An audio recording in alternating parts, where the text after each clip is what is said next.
Good morning to everybody that joined. We're just waiting a few more minutes to get everybody into the Zoom session here, and then we'll start.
Hi, good morning, everyone.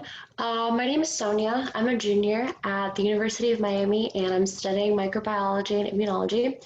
I'm the marketing chair for It's On Us, and we're going to be doing a presentation for you guys about our organization and what we do on campus. Hi guys, I'm Justin. I'm a senior here at the University of Miami, and I'm studying psychology and chemistry, and I'm the membership coordinator for It's On Us.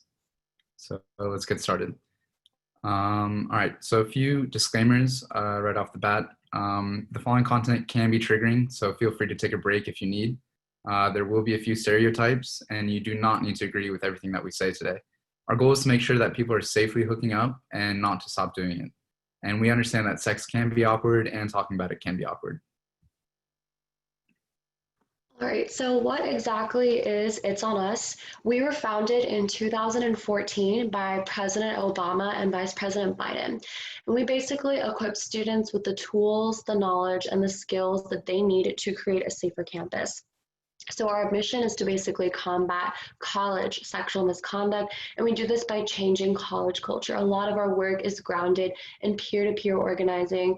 We love to work with students, and everything we do is pretty much student-led. Our three main goals are to prevent sexual assault, to equip students to be active bystanders, which is what a lot of today's presentation will be about, and to support survivors. So what are we going to be talking about today? We'll be covering the Title IX, the U.S. Department of Education changes to Title IX, COVID-19 in relation to It's On Us, what is sexual misconduct, what is consent, bystander intervention, how to support survivors, how to report, and the Dean of Students Office. So we wanted to talk about why we're here and why what we're doing is important. So a statistic for you to know is that 1 out of every 6 women in America have been victim of an attempted or completed rape in their lifetime. So 14% is actually completed, and then close to 3% is just attempted. Now, when we compare that with males, 1 out of every 10 rape victims are males. And it's important to also realize that the male statistics regarding sexual assault are grossly underreported. And this is really due to a lot of the stigmas revolving around the male reporting. So you guys might have also heard of #MeToo through social media such as Twitter, Facebook, Instagram. It's a really big movement that started in recent years where a lot of survivors have been coming out and sharing their stories and supporting each other with this hashtag, which is really awesome. And then we also wanted to talk about the bad apple effect. So there's a really famous saying that one bad apple spoils the whole lot. So in context to what we're doing, if one person breaks the rules, this can inspire other people to break the rules. So it's important that we know what the rules are and that we just try to encourage each other to follow them so everyone can be safe. All right, so Title IX. Title IX is a federal civil rights law that was passed as a part of the Education Amendment in 1972. It protects people from discrimination based on sex in education programs. It's on Us operates under Title IX, and our Title IX investigator is Dean McDowell, whose contact information you'll be given at the end of the presentation. So we wanted to take a minute to talk to you guys about some really important changes for this school year. The Secretary of Education, Betsy DeVos, she recently announced some new regulations for Title IX, and it's going to be implemented on August 14th of 2020, which is yesterday. So we wanted to take some time to educate you on what these changes are and what they mean for our campus. We also would like to clarify that these changes are made by the US government's Department of Education, not the University of Miami. So this is not something that our school specifically brought about. And this also means that every university in the country will be implementing these changes. So let's go over the new regulations. Any sexual misconduct that occurs outside of a campus-controlled location is not covered under Title IX, meaning schools are no longer required to investigate these complaints, including any sexual misconduct that occurs during study abroad programs or in non-university affiliated housing. Schools can still cover these programs in their own student conduct codes. However, if they do, it would not be considered a Title IX investigation. So the University of Miami has decided to continue to cover students on study abroad programs, so that will still be covered. The definition of sexual harassment is narrowed to include only instances that are objectively offensive, severe, and pervasive, compared to the former definition of sexual harassment where the conduct had to be severe or pervasive. Complainants can only file a complaint against someone who attends or has been admitted to their university. Schools are now permitted to use mediation to resolve sexual violence cases between students. Institutions must allow cross-examination of the accused student and complainant, as well as witnesses during a live hearing. The cross-examination must be done by an advisor of their choice. If the accused student or the complainant do not have an advisor in mind, the school must provide them one. Religiously affiliated institutions can claim a Title IX exemption even after they are charged with discrimination.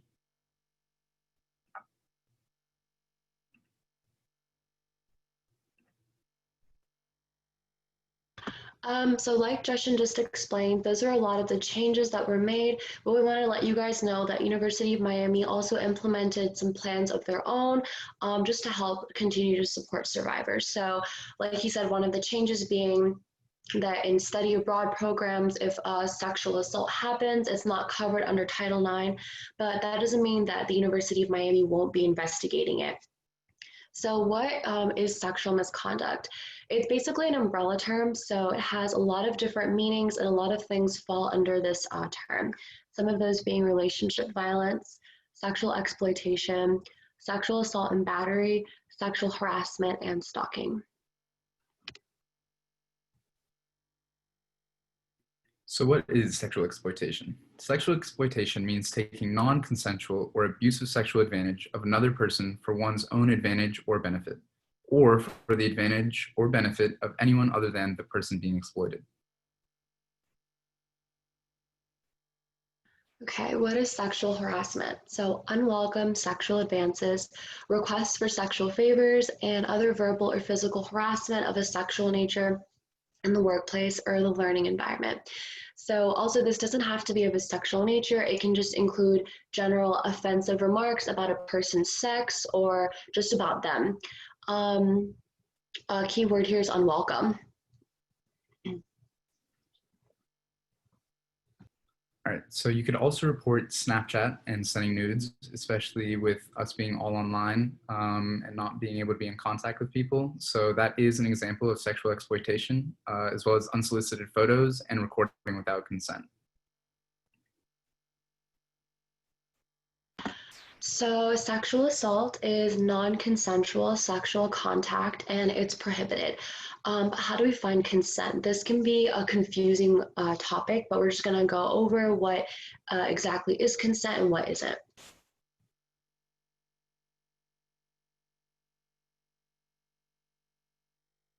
Okay, so a good acronym to remember what consent is FRIES. It's freely given, reversible, informed, enthusiastic, and specific. So here are a few different situations where consent cannot be given. So the first being the reporting person, if they know the respondent, which is the accused person, knew or should have known was under 18 years of age. So that means someone's a minor. You always want to make sure that someone is of an appropriate age where you can do stuff with them. Another situation is if someone has a temporary or permanent disability, making them unable to consent. So a good example of this is if someone cannot speak or if they can't hear you, that means they can't understand what's going on and they can't give you proper consent. And then another example is if you knew someone's intoxicated, whether it's alcohol or drugs. And being in college and being at this age, I'm sure we all have a very good idea of what someone looks like when they're heavily under the influence. So it's just always important to keep that in mind and step back and make sure this person is sober or not. Just gonna watch this quick clip.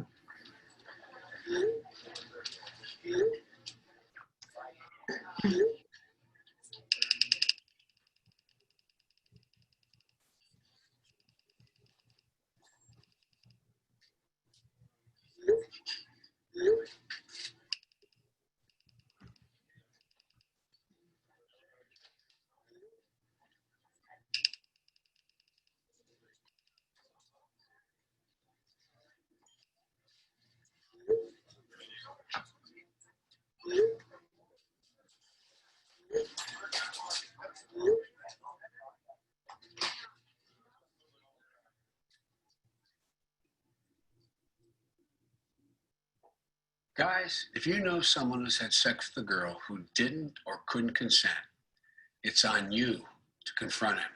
Fear is no excuse. You can help put an end to sexual assault.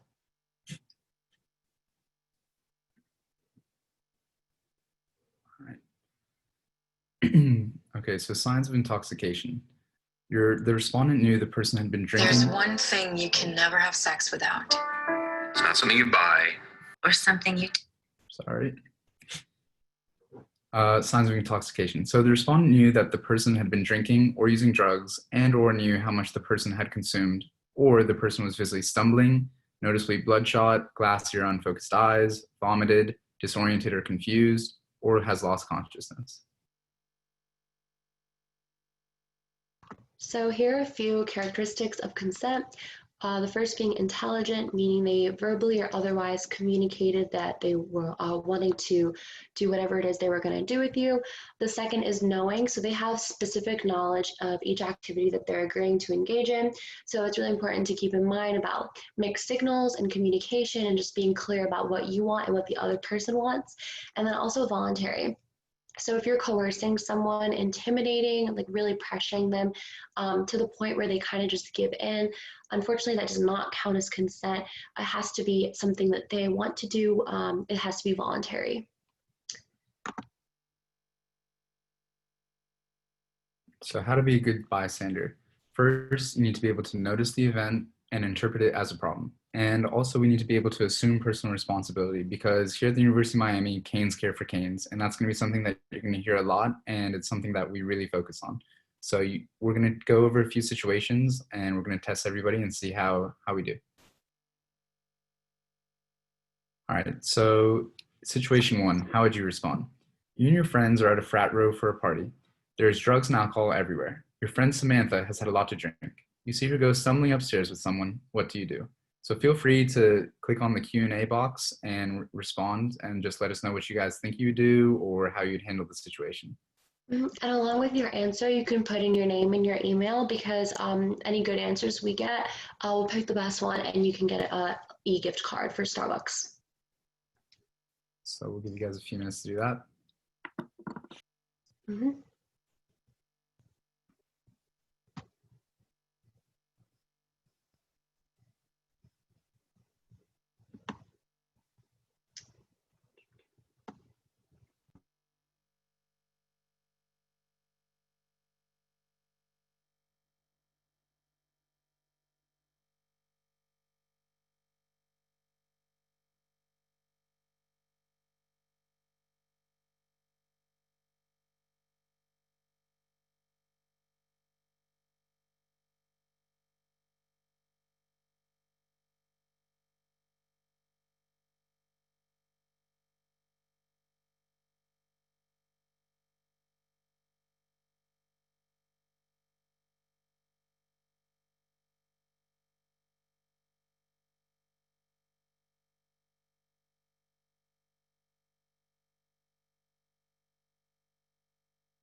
I think I found a pretty good one here. Christina had said to follow her upstairs with a group of your friends and ask her if she was okay. Try to get her out of that situation without putting myself in danger, hence the group of friends. So that's a good idea, to go with a group of friends so you feel confident and you can, you don't feel too shy to engage the situation, and it might be a little bit easier for you guys to help her get out of there. I also really like that you mentioned that you have friends with you, because a lot of the times you don't have to take these kind of situations on by yourself. You also don't know like what you could be getting yourself into, so just bringing along a little bit of backup would be helpful. So that was a really good answer, Christina. We'll write down your information and you'll get an email on Monday. All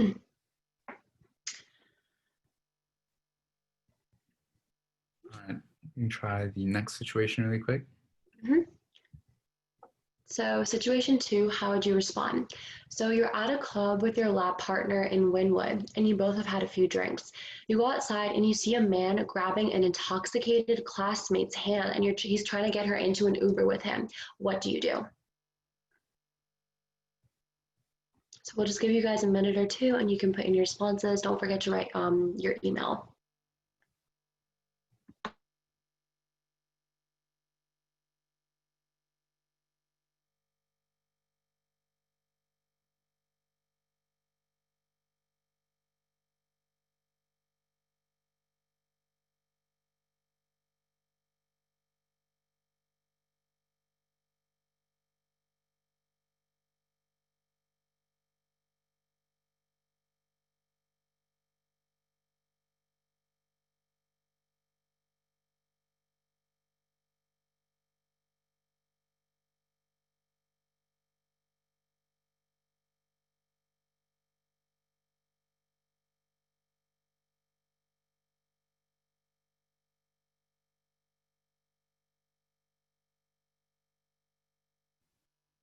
I see a lot of good responses here. A lot of you guys are saying to kind of make up like a situation.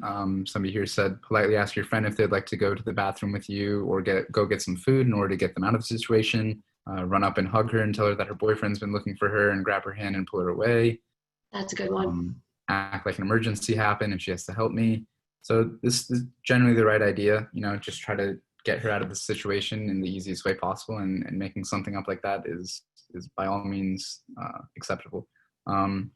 Somebody did say to call campus security. So just to clarify, if you were off campus, calling campus security would not be really applicable.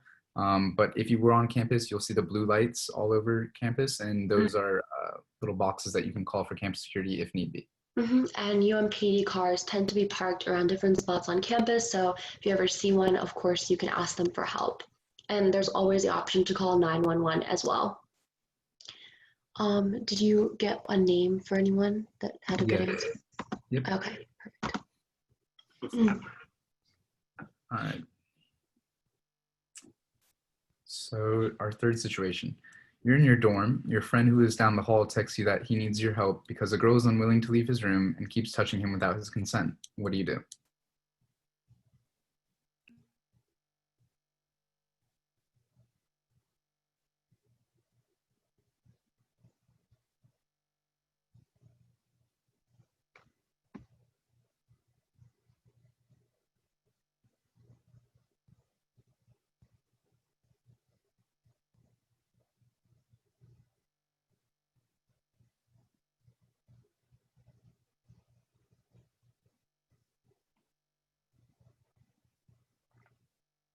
I see a lot of creative answers. Good job, guys.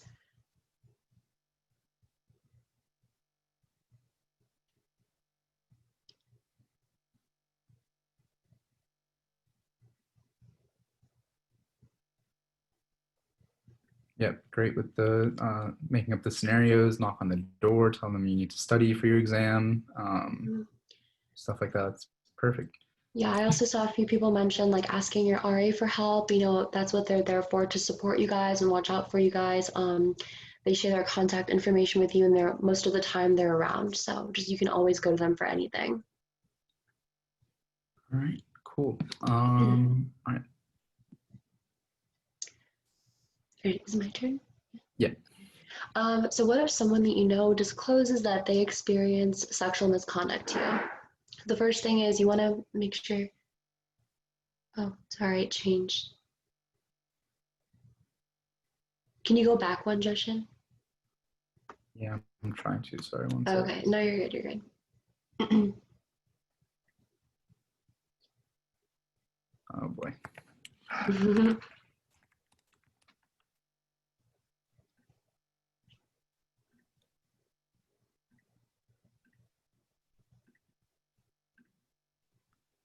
Sorry guys, we're just having a technical difficulty, so just give us a minute.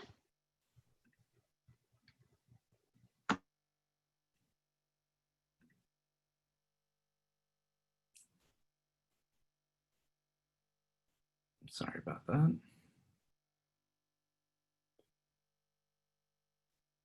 We were right here.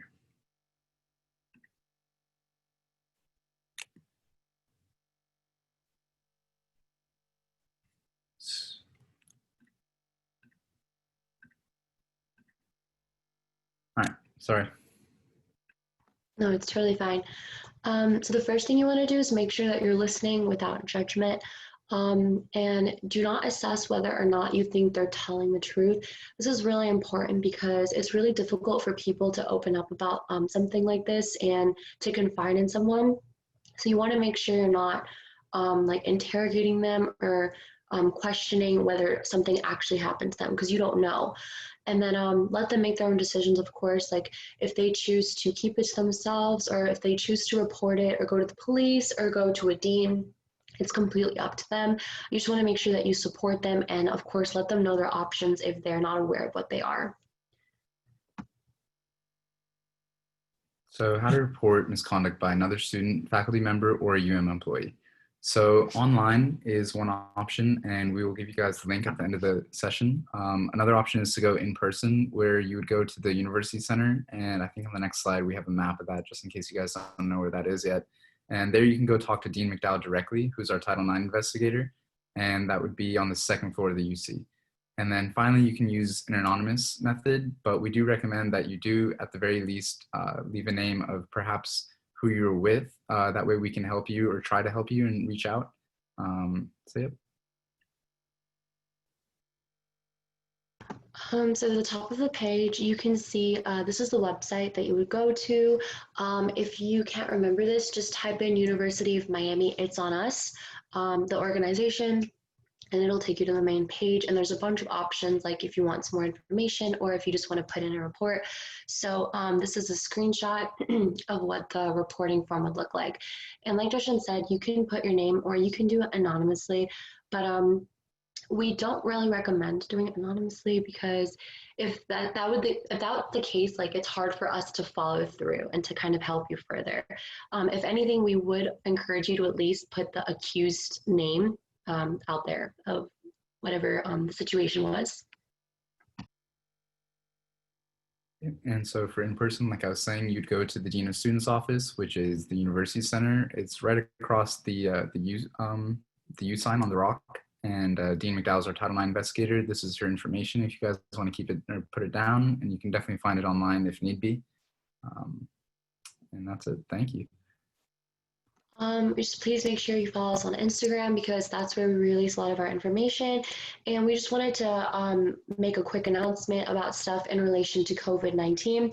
So here are just some like safety tips to keep in mind. And the first being that you're your safest sex partner. Just make sure you're always washing your hands. And recent research has shown that the virus has been found in bodily fluids, including semen. So that's just important to keep in mind. And then, of course, you want to make sure you're always wearing a face mask and talking about risk factors with your partner. Just like you talk about STDs and consent and whatnot, you want to make sure you also talk about coronavirus. So the safest thing you can do is both get tested before you do anything and let your partner know. Okay, so if you guys have any questions for us, please feel free to ask. More than happy to answer. Thank you so much, Justin and Sonia. Hi, everyone. This is Dee McDowell. I'm the advisor for It's On Us, and I'm also the Assistant Dean of Students and Title IX investigator. First, I want to thank Justin and Sonia for a great job, and I just wanted to make a quick clarification on the new Title IX regulations. Justin did mention this, but again, I just wanted to point it out because one of you may have heard or may be aware of these new regulations, and it's gotten a lot of heat, understandably so. But again, the regulations do state that universities have the option of still continuing to investigate sexual misconduct that happens off campus, right? And the university has decided that we will still continue to investigate sexual misconduct that occurs off campus. We just cannot classify it as a Title IX investigation. So I just wanted to make sure that I was clear on that. And again, the university will continue to investigate sexual misconduct that happens off campus. Students will that are subjected to sexual misconduct will still have the same support services and the same resources, okay? Really, the only difference for us is that it will no longer be considered Title IX. It will be covered under another policy in our student code of conduct, like, for example, general harassment instead of sexual harassment if you're subjected to something that doesn't rise to the level of the new definition of sexual harassment. Okay, so you're still covered under one of our other policies. It just would not be considered Title IX. Okay, I just want to quickly point that out. Does anyone have any questions or need any clarifications on any of that? Oh, I think we've got a question here. What are the benefits of reporting under Title IX versus not? That's a great question. So for the university, like I mentioned, we have decided to continue to still offer the same support services and resources. So really, luckily, you go to a university that it really hasn't changed in terms of our investigation, right? So let's say you're subjected to some type of sexual misconduct that no longer is considered Title IX under these new regulations. You're still protected. We still will offer you the same resources and the same support services, right? Where it changes is that if you were to go to another university that for whatever reason has decided not to continue investigating that type of misconduct, right? I can't speak for other universities, obviously, but there are some that don't have the resources, frankly, to continue to investigate sexual misconduct. Before they had no choice, right? Because the law stated that you had to investigate sexual misconduct that occurred off campus. Now the regulations state that they're leaving it up to a university to decide that. A university does not have to. They can still decide to, but they don't have to. So for example, if I'm a smaller university that already didn't have, a lot of resources towards Title IX, now that I don't have to necessarily, unfortunately, they may be put in a position where they'll choose to no longer investigate that. Again, this is not the case here at UM. I want to stress that again. But to answer your question, that's kind of the difference between having an investigation under Title IX and it not being covered under Title IX. There are also some changes in terms of like disciplinary hearings. There are a few changes if you are having a sexual misconduct disciplinary hearing and if you're having a general misconduct disciplinary hearing. That would be a lot to go over. So just for the interest of time, I won't go over all of those changes, but if anyone would like to know specifically those changes and how a sexual misconduct hearing differs from a general misconduct, those policies and procedures are outlined in great detail in the Student Rights and Responsibilities Handbook. Which is at miami.edu/SRR. And as well, if you have any questions, you can always email me. The email is doso, D-O-S-O, at miami.edu. And I'm happy to answer any specific questions as it relates to that. All right, that's a good question. Okay, I don't see any others. Are there any other questions or clarification? There's a few here, Dee McDowell. I'm not sure if you can see them. If you keep scrolling down. Got it. I see it now. Thanks, Justin. Okay, you guys said that consent is reversible. What does that mean? Yes, another good question. So that just basically means that, let's say you and I are about to hook up and I give you consent at first, but I change my mind in the middle of it. I have every right to do so. That's what it means by consent is reversible. I can reverse that consent and I can stop you at any point, and you do not have the right to proceed. If I reverse my consent and you continue to proceed, that is sexual assault. Okay, so that's what we mean by consent must be ongoing and throughout. All right, just because I say, yeah, let's do this, and I consent at the beginning of the sexual action does not mean that once we get started, you know, and it's on and popping, you can go ahead and finish. And even if I don't agree with what you're doing and I don't consent, okay, I have the right, anyone has the right to take back that consent at any given point throughout the sexual contact. Okay. All right. Does the jurisdiction of the campus include frat houses? Yes, if the frat house is university affiliated. Okay, so if sexual, according to the new regulations, if sexual misconduct happens off campus, but it happens in a location that's university affiliated, you can still investigate that under Title IX. That's still considered Title IX.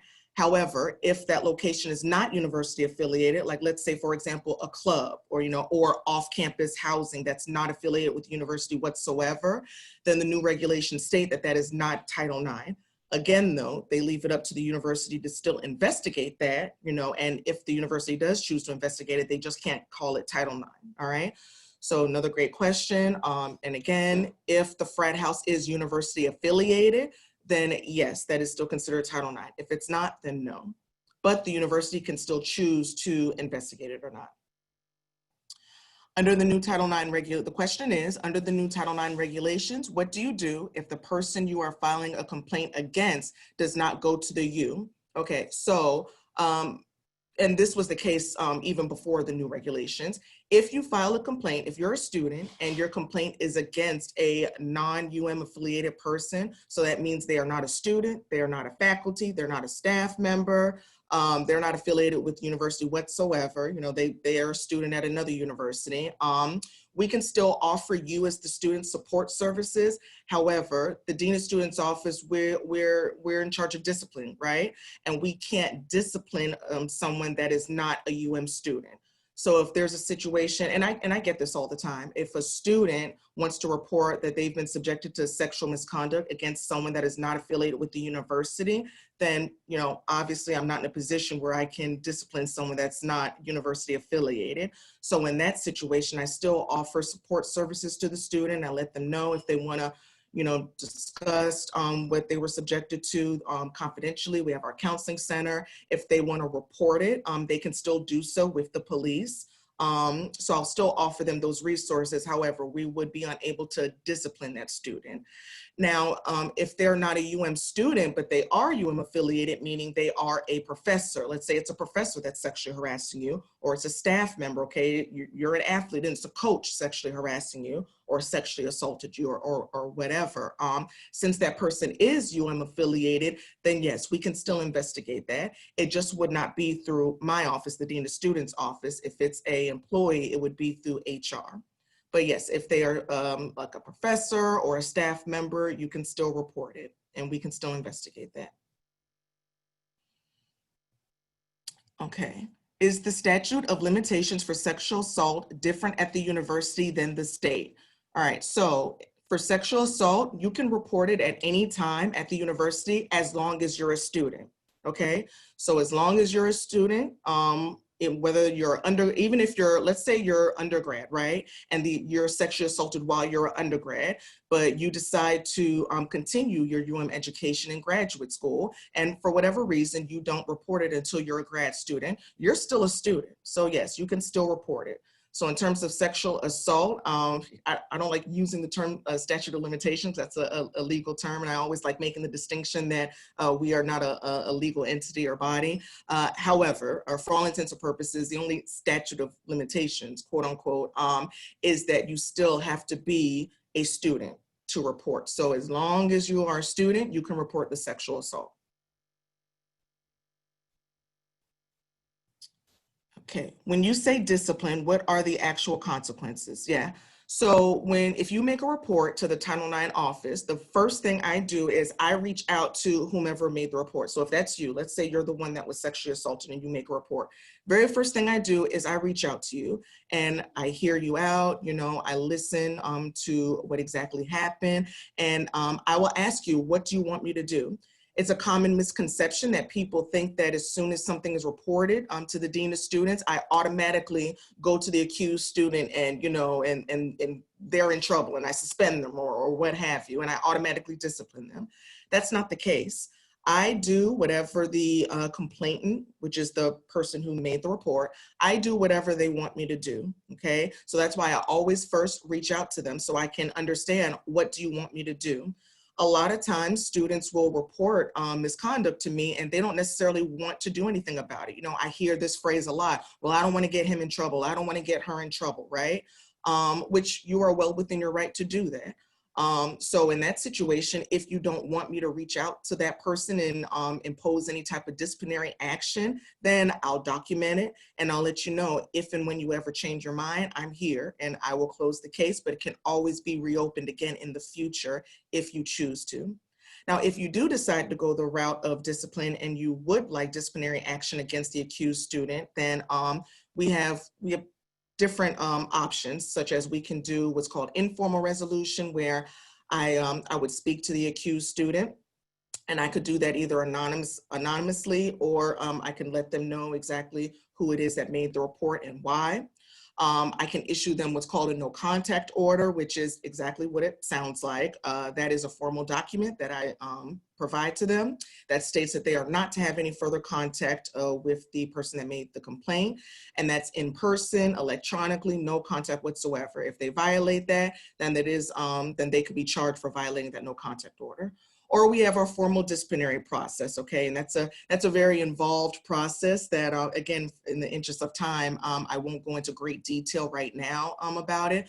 But again, it is in great detail on the Student Rights Responsibility Handbook. Or if you would like to know more details about it, I'll be happy to answer that if you contact me. But our disciplinary hearing, just kind of a short kind of run through of it, is if you want to proceed with disciplinary hearing, I will charge the accused student. They respond to the charge, and then we have a hearing in front of a 3-person panelist. Okay.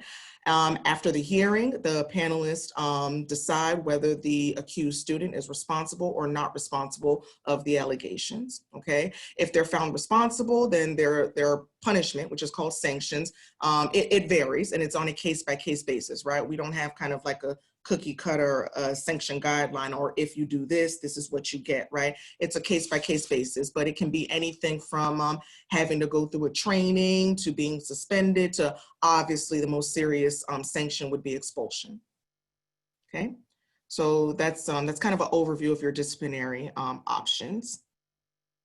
What kind of confidentiality is offered if someone chooses to share their experience with your office? Yeah, this is a great question, because another common misconception of the Dean of Students Office is that we are a confidential resource.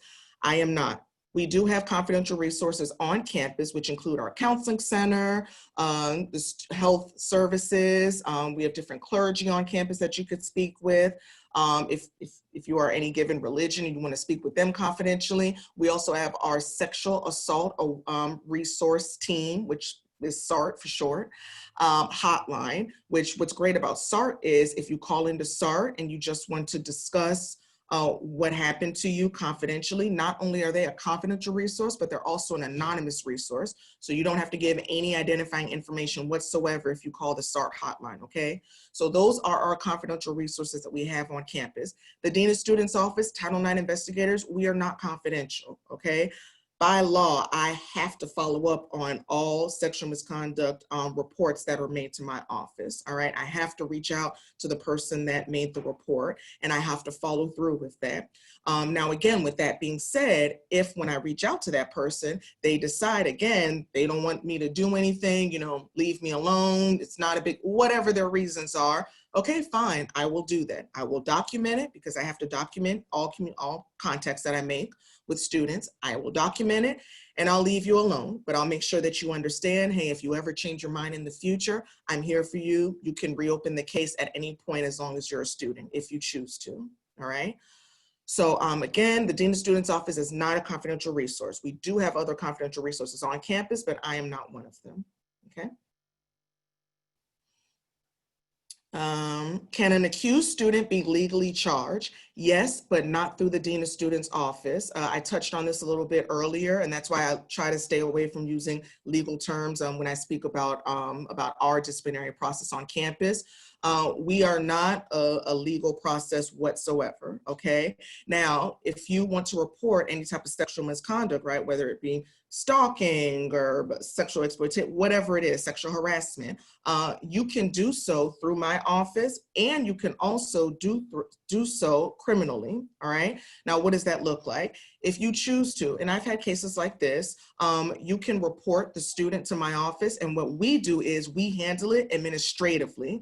So the Dean of Students Office, we have the power to handle discipline as it relates to a student's status. So what does that mean? We have the power to suspend an accused student if they're found responsible of the allegations. We have the power to expel you. We have the power to put you on probation. You know, we have the power to, if you do decide to go to hearing, right, and you want a protective measure, is what we call it. And let's say you live in the same dorm as the accused student, and if you want the accused student removed, we have the power to do so. We can temporarily remove the accused student while the investigation is pending. So we can do all that, right?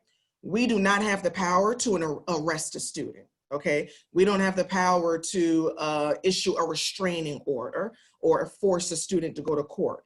If you want those actions, you will have to handle the case criminally, meaning you will have to report it to the police and go through the court system, okay?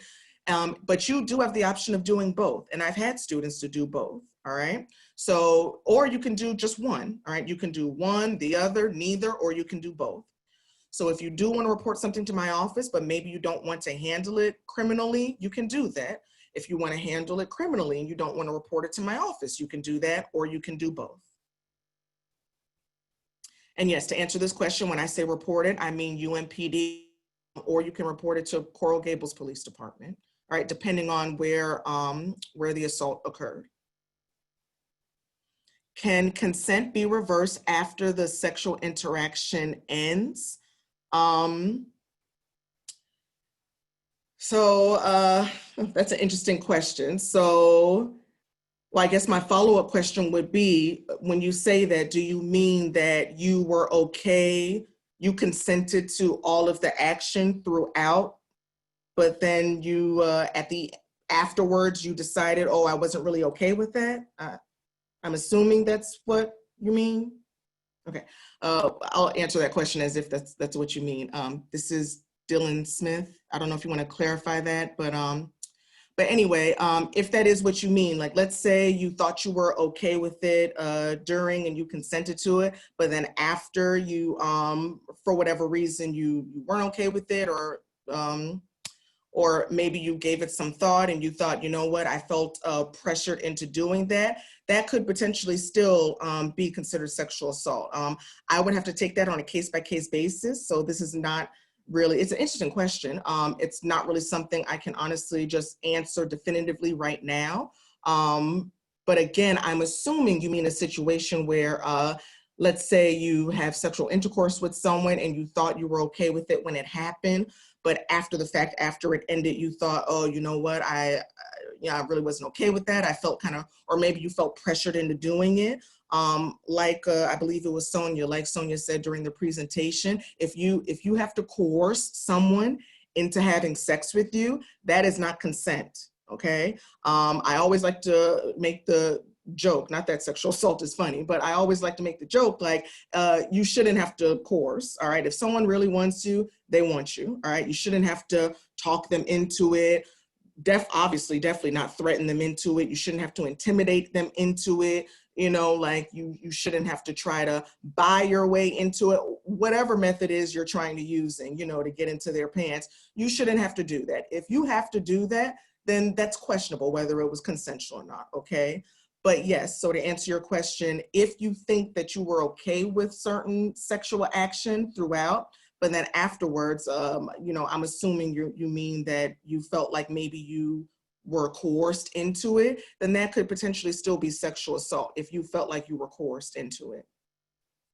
But again, you know, I hate to say this, 'cause I feel like, you know, it's not really the greatest answers, probably not what you want to hear, but I really don't want to answer that definitively, because something like that I would really have to take on a case-by-case basis. That would depend on really the details of what happened.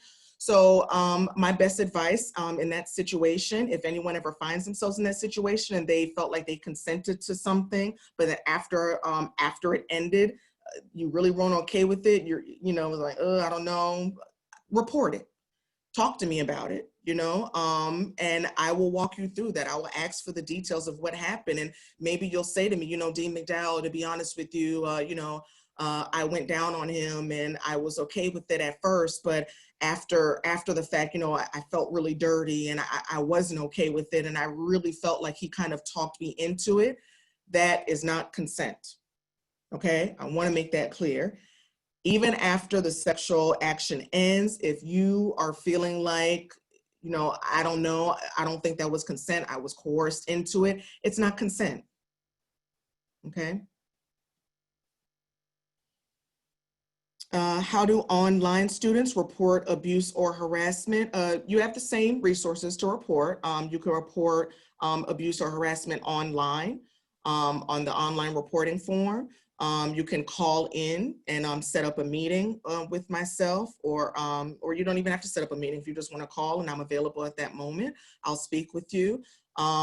If you, like, let's say you're an online student, but you happen to live locally, if you want, you can stop onto the campus, but that's not necessary. You don't have to actually physically be on the campus to report. You can do it online, or you can even call.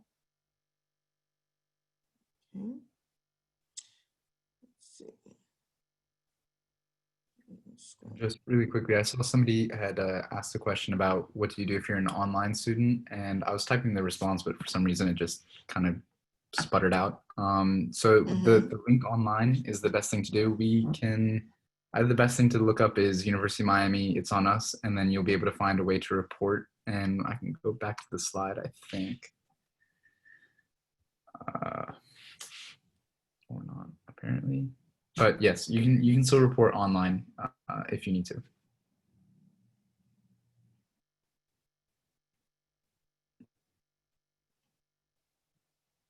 Okay. And online sexual assault also count as cybercrime. Yeah, so when you say online sexual assaults, I'm assuming you mean like we talked about sexual exploitation. So do you mean like if someone shares, you know, intimate photos of you or videos of you online, or they're sexually harassing you online, you know, asking you sexually explicit things online, then yes, that's still considered harassment. So just because it happens online and it doesn't happen in person does not mean that that cannot be sexual harassment, okay? I've got a question, where does flirting play into all this? Okay, yeah, so I'll answer that. So when it comes to any type of sexual misconduct, bottom line is, was it consensual or not, all right? Like I get questions sometimes where, you know, students will wanna know, like, you know, in this day and age, how do you tell the difference between if I just give someone a simple compliment, you know, what's the difference between that and harassment? If I just give a girl or a guy a compliment, are they gonna, you know, run to the dean of students and say that that's harassment? Well, again, that depends on different factors, okay? Number one, how often does it happen? This goes back to it being severe or pervasive, and pervasive means how frequently does it happen, you know? If you're giving someone a compliment, you know, frequently, every day, every week, you know, and if they haven't given you any type of indication that they appreciate that quote unquote compliment, then that could potentially be harassment. So that's why it's important to make sure that if you are giving compliments and you're doing it frequently, you know, you need to pay attention. How is the person reacting to okay? And even if they are reacting in a way that you perceive as positive, like let's say the person is smiling, all right? It would behoove you to still check to make sure, are you okay with that? You know, I get this a lot from students where they're uncomfortable having these conversations with people. And it's like if you're okay with complimenting someone's body, right? Or telling them that they look attractive and you're okay doing that frequently, then what's the problem with just asking them like, hey, am I making you uncomfortable in any way? You know, ask them that. You never know. They might be honest with you. If you don't want to ask, or let's say you did ask and the person maybe gave you an answer that kind of alluded to the fact that, okay, you know, they were okay with it. I've had cases like this. Sometimes even though someone is not okay with something, they might say that they're okay with it. Why? Some people just aren't confrontational, all right, which is fine. You don't, you know, it's fine if you're not a confrontational person. So let's say there's someone that has continuously been making comments about their appearance, right? Even if it's on its face seemingly innocent. Oh, you look really beautiful today. That's a nice dress. Let's say you're constantly making comments to someone about that, and you know, and they smile when you say it, or maybe you even ask them, you know, am I making you uncomfortable? And they say, no, it's okay. I've had that before where a student will then come to me and say, okay, this person is really creeping me out. And they'll say, you know, they even asked me if they were okay with it. And I just kind of brushed it off. That person may not just be comfortable telling you how they feel. So, you know, in that situation, look for some other clues that might let you know, okay, maybe I need to pull back a little.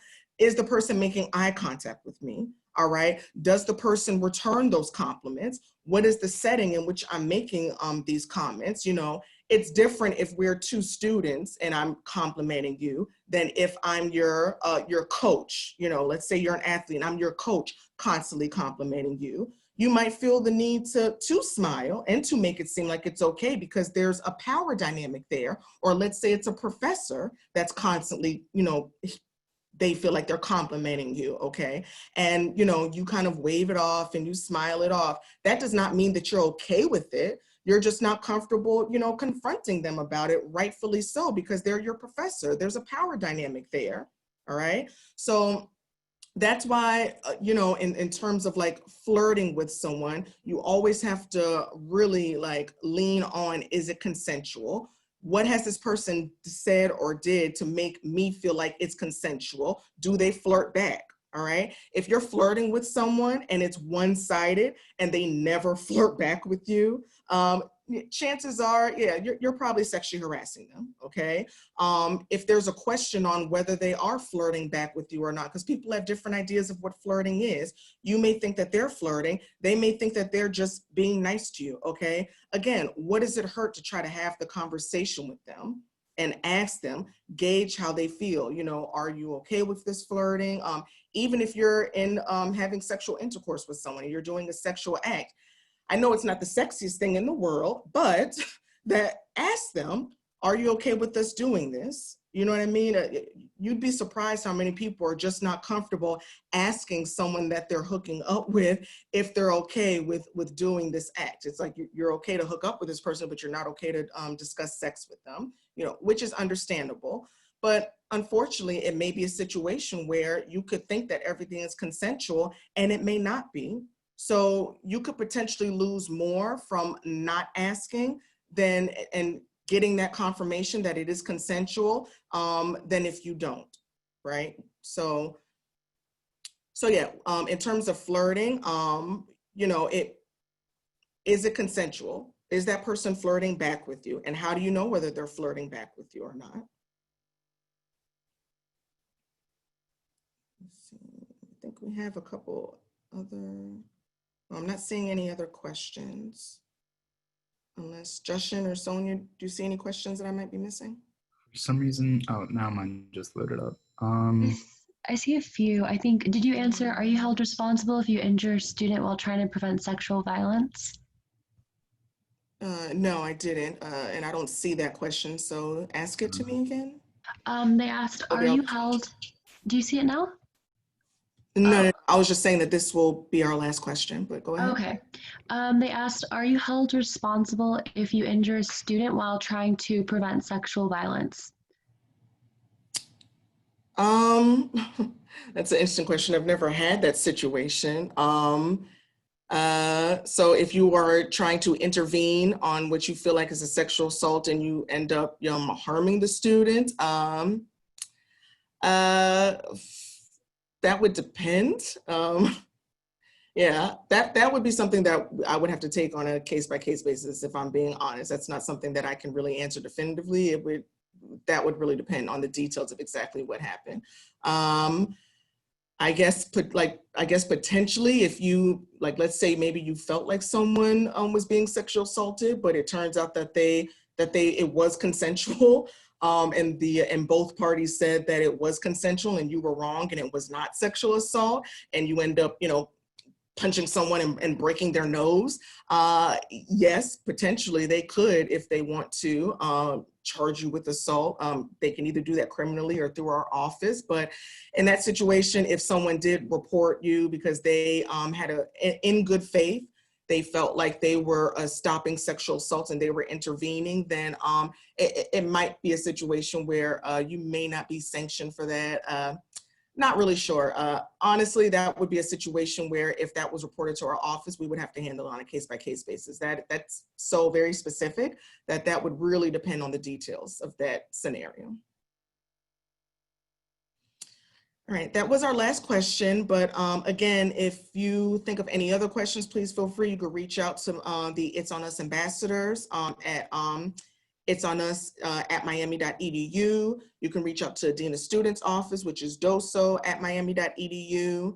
I'll be happy to provide my information in the chat now, my direct email. So if there's any follow-up questions, please feel free to reach out, okay? And I will provide my email as well. And that's it.